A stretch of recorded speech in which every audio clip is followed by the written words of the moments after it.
नाज़रीन, अगले जो 7 दिन हैं ये इंतहाई अहम बताए जा रहे हैं, क्योंकि अगले 7 दिन ही दुनिया का फैसला करने जा रहे हैं। दुनिया किस अंदाज के अंदर चलेगी ये अगले 7 दिनों के अंदर तय होगा। यहिया सिमर ने एक बार कहा था कि ऐसी जंग छिड़ेगी जो पूरे प्लेनेट को अपनी लिपेट के अंदर ले लेगी। इस वक्त जो कुछ हो रहा है उसके असरात तो कम से कम पूरे प्लेनेट के ऊपर जो है वो देखे जा रहे हैं। और अगर जो अगली जंग मजीद छिड़ने जा रही है, जिसमें जॉर्डन, इजिप्ट, शाम, इनके दाखिल होने के बारे में पॉसिबिलिटीज मौजूद हैं, तो फिर मिलिटरीली भी पूरा जो प्लेनेट है वो इस जंग की लिपेट में आ सकता है। अब नाज़रीन, एक तरफ इस वक्त तो अरब्स का इजलास जारी है, ये रीजन के हवाले से, फ़लस्तीन के मुस्तकबिल के हवाले से, इस्लामी दुनिया की दोबारा से डिग्निटी हासिल करने के हवाले से आप समझ लीजिए कि ये एक बहुत ही डिसाइडिंग लेवल का इजलास है जो आफ्टर डेकेड्स देखा जा रहा है। तो ये एक तो तय करेगा कि मामला किस तरफ चलेंगे। दूसरी बात यह है कि अगले 48 घंटों के अंदर मैक्रोन और ट्रंप की मुलाकात होने जा रही है, और फिर एक दिन छोड़कर बरतानवी वजीर आजम और ट्रंप की मुलाकात होने जा रही है, और फिर इन्हीं 7 दिनों के अंदर अंदर फेब खत्म होने से पहले पहले जो प्यूटन और ट्रंप हैं उनकी मुलाकात होने जा रही है। यानी किसी भी वक्त ये मुलाकात हो सकती है प्यूटन और ट्रंप की। उसकी डेट नहीं दी गई है, लेकिन वो बस अचानक से अनाउंस कर दी जाएगी कि अगले 24 घंटों में मिलने जा रहे हैं। मुतवक्का यही है कि पहले ट्रंप मैक्रोन और जो बरतानवी प्राइम मिनिस्टर हैं उनके साथ मिलेंगे, और उसके बाद जब वो उसके फौरी बाद विद इन 24 आवर या 48 आवर जो है वो मुलाकात करेंगे प्यूटन के साथ। अब ये जो प्यूटन के साथ मुलाकात है, जो 2 ग्लोबल पावर्स दुनिया को जो चला रही हैं, इस ऑर्डर के सबसे बड़े हिस्सेदार हैं, ये मुलाकात बहुत डिसाइडिंग होने जा रही है अगली दुनिया के लिए। और इसमें वो चीजें डिस्कस होंगी जो वर्ल्ड वॉर 2 के बाद से लेकर और नेटो का बनने से लेकर नेटो के सारे मामलात और जो कुछ हुआ, यानी तमाम चीजों को रीअरेंज किया जाएगा, रीडिजाइन किया जाएगा। ये बात नोट कर लें कि ये जो ऑर्डर है ये 3 बंदों ने मिलकर बनाया था। उसमें कौन बैठे थे जब दूसरी आलमी जंग खत्म हो रही थी और जो है वो जर्मन हार रहे थे, तो एक बड़ी मशहूर ज़माना कॉन्फ्रेंस हुई थी, याल्टा कॉन्फ्रेंस उसको कहा जाता है। कभी इसको तफसील में डिस्कस करेंगे, लेकिन मैं सिर्फ थोड़ा सा हवाला आपको दे रहा हूँ सूरत हाल को समझने के लिए। याल्टा कॉन्फ्रेंस जो है उसको कहा जाता है।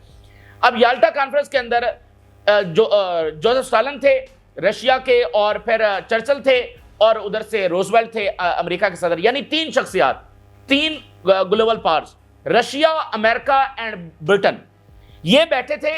इन्होंने डिसाइड किया था United nation, IMF, world bank, ये वो WHO, यानी जो सारा स्ट्रक्चर है इन तीनों ने बैठकर जो है डिसाइड किया था, यानी 3 पावर्स ने। लेकिन बाद में क्या हुआ कि सोवियत यूनियन और अमेरिका की आपस में जंग छिड़ गई, और फिर 49 के अंदर नेटो बना, और एक नेटो वर्सेस सोवियत यूनियन की जो वॉर है उसका आगाज हो जाता है। तो इस वक्त जो ये प्यूटन और ट्रंप की मुलाकात होने जा रही है, और बाद में शी जिनपिंग भी इसका हिस्सा बन सकते हैं, ये इसको अब उसी के साथ रिलेट किया जा रहा है। पूरी दुनिया में इसको इसी अंदाज से देखा जा रहा है कि ये वही एक नई आज की दुनिया की याल्टा कॉन्फ्रेंस होने जा रही है, जिसमें आज की जो 3 बड़ी पावर्स हैं, रशिया, चाइना आगे चलकर वो मतलब बैठेंगे। अभी ट्रंप ने इन्वाइट भी किया है शी जिनपिंग को। तो 3 ये पावर जो है वो उसी अंदाज में बैठेंगी कि तमाम चीजों को रीडिजाइन करेंगी, रीशेप करेंगी। जैसे आप देखिए, प्यूटन ने यह कहा है कि नेटो फोर्सेस को ईस्टर्न जो फ्लैंक है वहां से विड्रॉ किया जाए। तो तमाम चीजों को क्या है, उस सारा जो पावर स्ट्रक्चर बैलेंस है उस सब के सब को जो है वो रीडिजाइन किया जा रहा है। तो इसलिए ये हफ्ता बहुत ज्यादा इंपॉर्टेंट है। दूसरी तरफ जो हम वेस्टर्न ब्लॉक का खात्मा देख रहे हैं, तो यूरोपियन ये जो 2 सबसे बड़े लीडरान जा रहे हैं इस वक्त, यूरोप के 2 बड़े लीडर हैं, एक बरतानिया के प्राइम मिनिस्टर और मैक्रोन, ये ट्रंप से जो मिलने जा रहे हैं। और इसमें बताया जा रहा है कि ये यूरोप की जानिब से एक आखिरी कोशिश है, एक आखिरी अटेम्प्ट है ट्रंप को कन्विंस करने की। किस बात के ऊपर कन्विंस करने की कि ये जो रशिया के साथ अच्छे ताल्लुकात हैं या जंगबंदी है, इस पॉलिसी को जरा बदला जाए, और वो पॉलिसी जो इससे पहले थी, यानी बाइडेन इंतजामिया की जो पॉलिसी थी या जो रिवायती अमेरिकी पॉलिसी है, उसके ऊपर वापस आया जाए, और रशिया के साथ ये ताल्लुकात वगैरह इससे जो है वो पीछे हटा जाए। ये आखिरी अटेम्प्ट बताई जा रही है यूरोप की जानिब से ट्रंप को कन्विंस करने की। अभी कुछ देर पहले नाज़रीन क्या हुआ है, यूरोपीय यूनियन ने यूक्रेन के लिए मिलिट्री फंड का ऐलान कर दिया है, मिलिट्री एड का ऐलान कर दिया है। अब ये तो सीधा सीधा ट्रंप के साथ ऐलान जंग है यूरोपीय यूनियन का। यानी ट्रंप कह रहा है कि ये इतनी बदतरीन जंग है, ये इतनी अननेसेसरी वॉर है कि इसको विद इन सेकंड जो है वो बंद होना चाहिए। और ये तो सारा कसूर ही यूक्रेन का है, इन्होंने जंग छेड़ी है और रशिया तो फिलफौर रोकना चाहता है। रशिया की कोई इंटेंशन नहीं थी ये जंग छेड़ने की, जो कि बातें अपनी जगह पर तो दुरुस्त है, लेकिन वो ये कह रहा है विद इन सेकंड जंग रोक देनी चाहिए। और ज़ेलेंस्की को वो इडियट भी कह रहा है और डिक्टेटर भी कह रहा है, बहुत कुछ। और ओपनली उसने अनाउंस कर दिया है कि अमेरिका की new policy stopping the war है और यूरोपीय यूनियन जंगी मदद दे रहा है। तो ये क्या है, इसका क्या मतलब है? इसका मतलब ट्रंप की पॉलिसी के खिलाफ ऐलान जंग है। ये यूरोप का ऐलान है कि हम जंग नहीं रोकेंगे। तो फिर ट्रंप को अपना फैसला जो है वो इंपोज करवाना पड़ेगा। तो एक तरफ यूरोपियन लीडर्स कन्विंस करने जा रहे हैं कि उस बाइडेन वाली पॉलिसी के ऊपर वापस आया जाए, साथ वो एड जारी करके ये पैगाम भी दे रहे हैं कि अगर आप वापस नहीं भी आएंगे तो हम इस जंग को रोकने वाले नहीं है, हम इसको अपने अंदाज में लेकर चलेंगे। अलबत्ता इसका नुकसान भी यूरोप ही को उठाना पड़ेगा, क्योंकि यूरोप, अमेरिका, ये सारे मिलकर जब नहीं जीत सके तो फिर अब वो किस तरह से जीत जाएंगे। तो आप देखें जो सैंक्शंस लगी हैं रशिया के ऊपर, उसका नुकसान यूरोप ही को सबसे ज्यादा हुआ है, सबसे ज्यादा नुकसान यूरोप को हुआ है। तो अब मजीद जंग को खींच कर भी नुकसान यूरोप ही को उठाना पड़ेगा। लेकिन ये मामला अब इस तरह से आगे बढ़ रहे हैं। अमेरिका की जो लीडरशिप है उसको यूरोप ने ये मिलिट्री फंडिंग देकर जो है ना चैलेंज कर दिया है। दोनों तरफ से भरपूर तनाव है और भरपूर जो लफ्जी जंग है वो भी जारी है और मुख्तलिफ इकदामात भी एक दूसरे के खिलाफ उठाए जा रहे हैं। जो अमेरिका इकदामात उठा रहा है उसको यूरोप रोकने की कोशिश कर रहा है, जो यूरोप इकदामात उठा रहा है उसको अमेरिका रोकने की जो है वो कोशिश कर रहा है। रूस ने अभी ये ऐलान किया है कि उनकी बंदरगाहें, उनका दीगर हसास जो इंफ्रास्ट्रक्चर है वो इस वक्त खतरे के अंदर है, शदीद खतरे के अंदर है। उसके ऊपर यूरोप और जो यूक्रेन है वो अटैक कर सकते हैं, यानी जंग को फैला सकते हैं, मजीद एक्सपैंड कर सकते हैं। और बेलारूस ने कल ये अनाउंस किया है कि उनके ऊपर हमला होने जा रहा है। वेस्टर्न फोर्सेस बेलारूस के ऊपर हमला करने जा रही हैं, जिसका जो आलमी जंग का आगाज होगा, क्योंकि बेलारूस के साथ रशिया का मुआहदा है और रशियन फोर्सेस डायरेक्टली बेलारूस की मदद को आएंगी। और रशियन जो न्यूक्लियर मिसाइल्स हैं वो भी बेलारूस को कमिट किए हुए हैं रशिया ने। और कभी ये भी बताया जाता है कि वो वहां पर डिप्लॉयड भी हैं। तो बेलारूस यानी जहां पर न्यूक्लियर या डिप्लॉय हैं या रशिया ने कमिट की हुई है उनकी सिक्योरिटी, तो फिर वो आलमी जंग का आगाज होगा। सिर्फ ट्रंप की जो स्टेटमेंट्स हैं वो यूक्रेन को शदीद नुकसान पहुंचा रही हैं और ज़ेलेंस्की की जान खतरे में आ चुकी है। डीमोरलाइज यूक्रेनी आर्मी भाग रही है और इसलिए यूरोप मुकम्मल तौर पर मुतहरिक है, तेजी के साथ राब्ते कर रहा है अमेरिकन ऑफिशियल से कि ट्रंप की जो स्टेटमेंट्स हैं उनको रुकवाया जाए। ये इतना ज्यादा जो है वो खतरनाक है।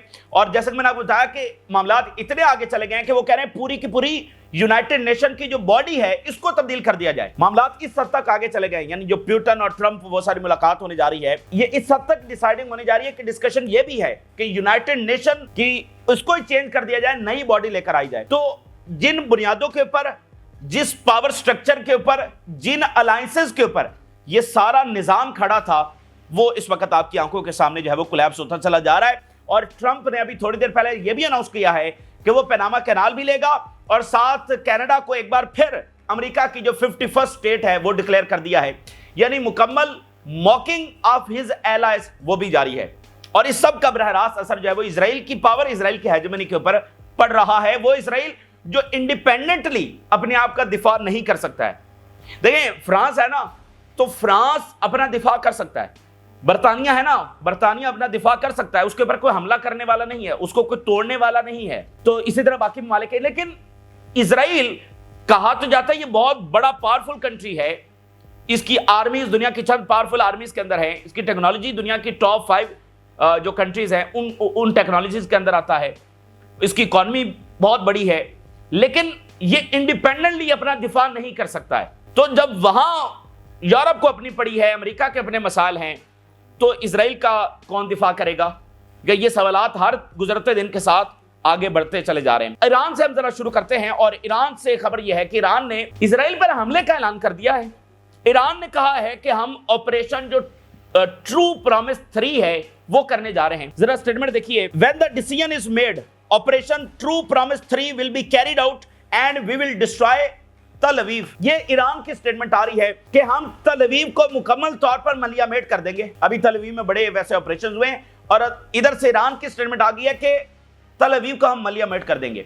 अब ये ऑपरेशन ट्रू प्रॉमिस 3, इसका मतलब यह है कि इससे पहले 2 मरतबा ईरान ने अटैक किया है और तीसरी मर्तबा वो कह रहे हैं, वो जो इधर से इजराइल से हमेशा धमकियां आती रहती हैं कि ईरान पर हमले की तैयारी हो रही है, ये हो रहा है, वो हो रहा है, तो आगे से ईरान ने कह दिया कि हम हमले की तैयारी कर रहे हैं, तुमने क्या हमला करना है, हम तैयारी कर रहे हैं। तो ये काइंड ऑफ डेटरेंस है, kind of maintaining the narrative, ठीक है, ये उस तरह का मामला है। अगर बात आगे बढ़ती है तो ईरान कह रहा है कि पहला हमला हम करेंगे, तुम नहीं करोगे, और ऐसा हमला करेंगे पूरे तल अवीव को जो है वो डिस्ट्रॉय करके रख देंगे। दूसरा, तल अवीव के अंदर अटैक्स हुए हैं, जो बसेस के अंदर वो सारे आईईडीज देखे गए हैं और धमाके हुए हैं।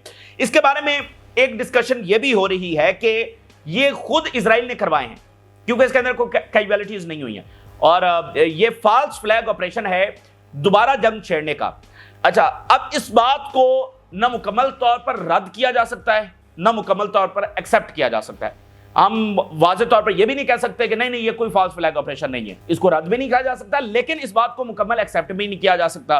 तो इस वक्त सिर्फ इंतजार यह है कि रेजिस्टेंस इसके ऊपर क्या मौकफ लेती है, क्या रेजिस्टेंस, क्योंकि जो भी इस तरह के ऑपरेशंस होते हैं उसकी जिम्मेदारी बाकायदा कबूल की जाती है। तो या तो रेजिस्टेंस की जिम्मेदारी कबूल करेगी, अगर नहीं उन्होंने किया, अगर ये इजराइल का वाकईतन फॉल्स फ्लैग ऑपरेशन है, तो इसके ऊपर भी स्टेटमेंट आ जाएगी, जिससे हमें जो बात है वाज़ेह हो जाएगी। फिलहाल इसके ऊपर इंतजार ही करते हैं, लेकिन जो भी है इंपैक्ट तो इजराइल के खिलाफ ही गया। इजरायली सेटलर्स और डरे हैं, फायदा तो उनको, यानी जब आप हारते हैं तो फिर इस तरह की अजीबोगरीब हरकतें भी आप करने लग जाते हैं, तो इससे भी उनको फायदा कुछ नहीं होगा। और उनके पास कोई ऐसा बयानिया नहीं है, कोई ऐसा जवाब नहीं है। उन्होंने एक जुल्म की बुनियाद के ऊपर ही हमला करना है, जब भी करना है वो जो मर्जी कर लें, उनके पास ना कोई जवाब है, ना कोई जस्टिफिकेशन है, और ना दुनिया उनकी किसी जवाब और जस्टिफिकेशन को मानने के लिए तैयार है। तो जब भी करना है उन्होंने ताकत के बलबूते के ऊपर और जुल्म के बलबूते के ऊपर उन्होंने हमला करना है। साथ अलबत्ता बात यह है कि वेस्ट बैंक के अंदर ऑपरेशन मजीद एक्सपैंड हो गया है, मुख्तलिफ बिल्डिंग्स का घेराव किया जा रहा है, मुख्तलिफ बिल्डिंग्स को डिमोलिश किया जा रहा है, और फलस्तीनियों की जो सिविलियंस की शहादतों की खबरें भी वहां से आ रही है। वैसे तो पिछली दहाइयों से एक कॉन्टिन्यूस वॉर है, एक कॉन्टिन्यूस साइलेंट वॉर है जो वेस्ट बैंक के अंदर हर दिन जारी रहती है। हर दिन एक साइलेंट वॉर हमेशा वहां पर जारी रहती है, घर वहां पर गिराए जाते रहते हैं, यह मामला हमेशा से होता रहता है। लेकिन इस वक्त अलबत्ता वो और ज्यादा शदीद हो चुका है। In comparison with Gaza West Bank से उतनी खबरें नहीं आती है, उतनी तवज्जो वेस्ट बैंक पर नहीं दी जाती है, लेकिन एक भरपूर जंग है जो हर वक्त वेस्ट बैंक के अंदर जारी है पिछले इन महीनों से, खासकर पिछले एक महीने से। किसी ना किसी गली, किसी ना किसी मोहल्ले, किसी ना किसी सड़क पर गोलियों का तबादला हो रहा है। रेजिस्टेंस इजरायली फौज के साथ किसी ना किसी गली में, किसी ना किसी मकान में लड़ रही है। ये कॉन्टिन्यूस प्रोसेस है जो वेस्ट बैंक के अंदर जारी है। अच्छा, हमास ने ये अनाउंस किया है कि इजराइल दूसरे फेज के हवाले से कोई बातचीत नहीं कर रहा, इजराइल दूसरे फेज को मुकम्मल रोकने की कोशिश कर रहा है।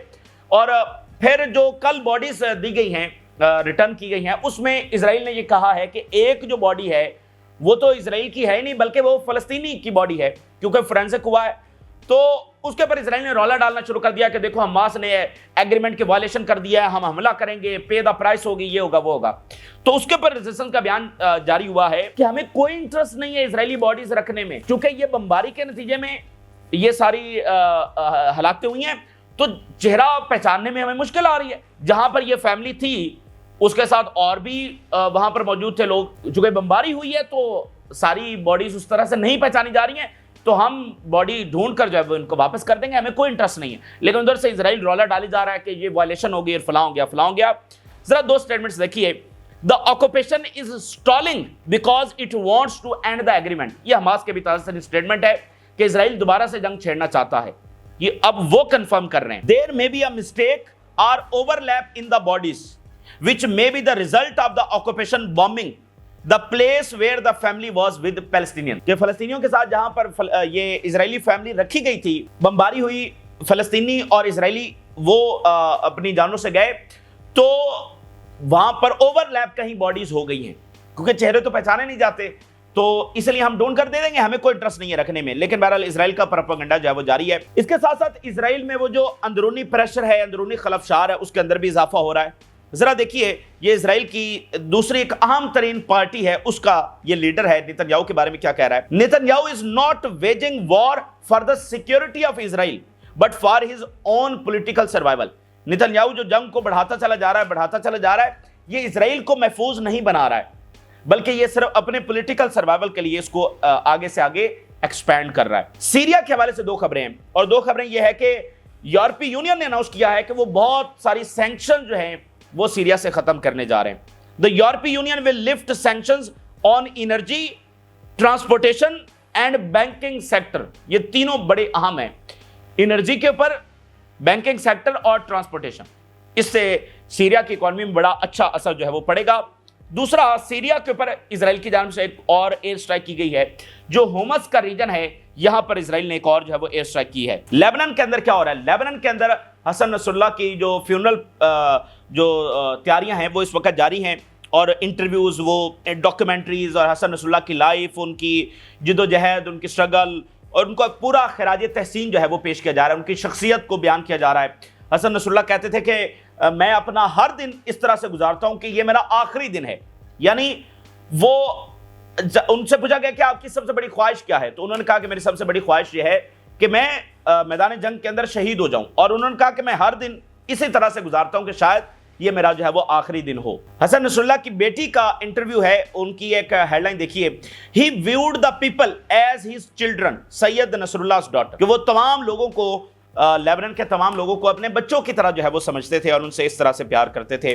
तो ये एक वहां पर गम भी है और उनको खराज तहसीन भी पेश किया जा रहा है। साथ लेबनीज अपने विलेजेस को, टाउन्स को भी लौट रहे हैं with the sign of victory, और खराज तहसीन पेश कर रहे हैं कि ये रेजिस्टेंस की कुर्बानियां हैं जिन्होंने लेबनान को जो है वो डिफेंड किया है। अब जरा मैक्रोन के हवाले से बात करते हैं। मैक्रोन ने बड़ी अहम बात की है, और मैक्रोन ने ये कहा है कि अगर अमेरिका रूस के साथ सही तरह से मामला तय ना कर पाया और रूस के सामने कमजोर नजर आया, जैसा कि नजर आ रहा है, मैक्रोन कह रहे हैं कि रूस के सामने अमेरिका कमजोर पोजीशन में डील कर रहा है, तो वो कह रहा है कि फिर चाइना और ईरान, इनके सामने भी अमेरिका को घुटने टेकने पड़ेंगे।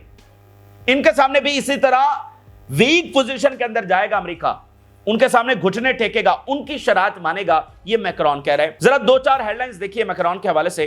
Macron to urge Trump on Putin, you can not be weak with him. उसको कन्विंस करने जा रहा है ट्रंप को मैक्रोन कि तुम पुतिन के सामने या रशिया के सामने वीक नहीं दिख सकते हो। वीक से मुराद यह है कि दोनों शरारत, जो सबसे बड़ी शरारत है जिनके ऊपर पिछले 30 साल से सारा मामला चलता रहा, और अल्टीमेटली यूक्रेन की जंग भी उसी मामले के ऊपर हुई, नेटो की मेंबरशिप, उसके ऊपर अमेरिका ने एग्री कर लिया है। और वो जो इलाकों की वापसी है जिसके ऊपर मुज़ाकरात अभी होना थे, कितने इलाके, यानी पहले ये कहा जाता है कि नहीं नहीं तुम निकलो, वो कहेंगे नहीं नहीं हम नहीं निकलेंगे, वो मुज़ाकरात से पहले ही अमेरिका ने मान लिए हैं, ना नेटो मेंबरशिप ना वो इलाके हम वापस लेंगे। तो वो जिनके ऊपर निगोशिएशंस होना थी वो अमेरिका ने पहले ही मान लिए। तो इस तनाजुर के अंदर वो कह रहे हैं कि अगर तुम इस तरह वीक बनकर जाओगे तो ईरान और चाइना के सामने भी तुम ऐसे ही सरेंडर करोगे। Showing any weakness to Russian president Vladimir Putin will make dealing with China and Iran more difficult. इसका सीधा असर जब ईरान और चाइना के साथ जब डील करने जाओगे, उनसे बात करने जाओगे, तो असर पड़ेगा, वहां भी तुम कमजोरी नजर आओगे। I will go to Washington to try to convince, क्या कन्विंस नहीं करूंगा, ट्राई टू कन्विंस करने की कोशिश करूंगा, that his interest are in line with those of his European allies. मैं ट्रंप को यह समझाने की कोशिश करूंगा, समझाऊंगा नहीं, समझाने की कोशिश करूंगा। आखिरी ट्राई, इसीलिए इसको आखिरी ट्राई कहा जा रहा है। आप उनकी वर्डिंग भी चेक करें, तो समझाने की कोशिश करूंगा कि यूरोप और हम, आप एक हैं और हमारे इंटरेस्ट एक हैं, इसलिए आप जरा डिफरेंट डायरेक्शन में जाकर खड़े ना हो। Zelensky is the legitimate president of Ukraine, चूंकि ट्रंप ने डिक्टेटर कहा है, और मैंने पिछली वीडियो में तफसीली आपको बताया कि इसका असर है, ज़ेलेंस्की की जान को खतरा पड़ गया है, और साथ जो डीमोरलाइज यूक्रेनियन आर्मी है वो दौड़ना शुरू हो गई है, तो इसका असर है। इसलिए वो बार बार ज़ेलेंस्की के हक में सारे यूरोपियन जो बयान जारी कर रहे हैं। अब आप जरा देखिए इकोनॉमिस्ट ने क्या खबर छापी है। Trump wants to get rid of Zelensky, the Economist says. अब इससे बड़ी आप खबर देखिए, मतलब एक तरफ आर्मी हारी हुई है, इल्जाम ज़ेलेंस्की के ऊपर लग रहा है, साथ ये भी खबर आ रही है कि ट्रंप तो ज़ेलेंस्की को फारिग करना चाह रहा है, वो और ज्यादा वहां पर खतरात बढ़ गए हैं ज़ेलेंस्की के लिए। इकोनॉमिस्ट लिख रहा है कि ज़ेलेंस्की से गेट रिड, उसके छुटकारा पाना चाह रहा है ट्रंप। तो ये मामलात वहां पर बड़े डेंजरस अंदाज में देखे जा रहे हैं। फिर और कुछ स्टेटमेंट्स देखिए। Zelensky angered Trump a lot during piece talk with Russia. जब मुज़ाकरात हो रहे थे तो जो ज़ेलेंस्की के बयानात आए, जो उसकी हरकतें थी, उसने ट्रंप को बहुत गुस्सा दिलाया। ये अमेरिकी मीडिया रिपोर्ट कर रहा है, Ukrainian media. The United States has suspended arms sale to Ukraine, असला बंद कर दिया गया है। अच्छा, फिर जो अमेरिकी सेक्रेटरी ऑफ स्टेट है उनकी बात हुई है जो पोलैंड के प्रेसिडेंट हैं उनके साथ, फिर पोलैंड के प्रेसिडेंट ने ज़ेलेंस्की को कॉल किया। इस वक्त ज़ेलेंस्की को सारे कॉल्स करके ठंडा भी करने की कोशिश कर रहे हैं कि ट्रंप के खिलाफ बयानात ना दो। I suggested to Zelensky to remain committed to the path of calm and constructive cooperation with Trump. जरा ठंडे हो जाओ, काम एंड कोऑपरेशन, ठंडे अंदाज में। और ट्रंप के खिलाफ यानी अमेरिका ने धमकी लगाई है ना कि जेडी वैंस ने भी कहा कि बहुत बुरा नतीजा उठाएगा ज़ेलेंस्की। तो सेक्रेटरी ऑफ स्टेट ने पोलैंड को कॉल की, पोलैंड जो है वो आगे कॉल कर रहा है ज़ेलेंस्की को कि जरा ठंडे हो जाओ, ट्रंप के हवाले से बयान जारी ना करो, ठीक है। तो ये वहां पर है। अब इसी दरमियान जो है वो रशिया ने आखिरी दो बातें। रशिया ने कहा है कि intensive threats to Russian port infrastructure from NATO से खतरा है, हमारी बंदरगाहों के ऊपर बरह रास्त नेटो हमला कर सकता है। और इसके अलावा ये वो कह रहे हैं कि डिफरेंट जो अंडर सी केबल्स हैं उनको काटा जा सकता है या बाकी पाइपलाइंस और इनके ऊपर कोई हमला किया जा सकता है। अब वो कह रहे हैं कि हमारी पोर्ट्स के ऊपर बरह रास्त नेटो हमला कर सकता है। बेलारूस कह रहा है कि हमारे ऊपर हमले का खतरा है। तो रशिया कह रहा है कि यार ये इतना नाजुक मामला है कि जंगबंदी को रुकवाने के लिए, पीस प्रोसेस को रुकवाने के लिए कोई डायरेक्ट अटैक या ऐसा अटैक जिससे मामलात खराब हो जाएं, ये करने की कोशिश की जा रही है। तो बात यह है कि अगर यूरोप फैसला नहीं करता जंग रोकने की तो अमेरिका जंग नहीं रुकवा सकता। वो नतीजा जो भी निकले, वो यूरोप का भी बेड़ा गर्क हो जाएगा इस जंग को आगे बढ़ाकर, वो एक अलग बात है। लेकिन अमेरिका जंग नहीं रुकवा सकता अगर यूरोप फैसला ना करे, क्योंकि उनके पास इतने पैसे हैं कि वो 6 महीने 1 साल तक इसको आगे चला सके। क्योंकि 30 बिलियन यूरोस वो ऑलरेडी देने का इरादा कर चुके थे बाइडेन के टाइम में ही, और इसीलिए उन्होंने एक फंड तैयार वो कर रहे थे ताकि अगर कोई ऐसा मौका आया तो वो खुद फंड करेंगे। अभी कल खबर आई कि 93 बिलियन डॉलर्स का जो फंड है जो कोरोना का था वो भी वो डिफेंस में लेकर आ रहे हैं, और 300 बिलियन डॉलर्स ये रशिया के फ्रोजन फंड्स के अंदर पड़े हुए हैं, वहां से भी पैसे यूक्रेन को दिया। तो वो 1 साल तक इस जंग को और घसीट सकते हैं, नतीजा जो भी निकले। लेकिन अगर यूरोप फैसला नहीं करता तो फिर जो है वो ट्रंप जंग नहीं रुकवा सकेगा, और उसका बहुत बुरा असर ट्रंप के ऊपर पड़ेगा, अमेरिका की लीडरशिप के ऊपर पड़ेगा। और फिर इसका नतीजा यह भी निकलेगा कि ट्रंप अपना फैसला इंपोज करवाएगा यूरोप के ऊपर, लीडरशिप को बदलेगा, तो उससे लड़ाई और बढ़ेगी। और अमेरिका और यूरोप का जो इख्तिलाफात, जैसे अमेरिका बाकी दुनिया में करता है ना, जो उसकी बात नहीं मानता उस रिजीम को गिरा दिया जाता है। जैसे अरब वर्ल्ड के साथ भी ऐसा कुछ हुआ, सद्दाम हुसैन, कद्दाफी और बहुत सारे।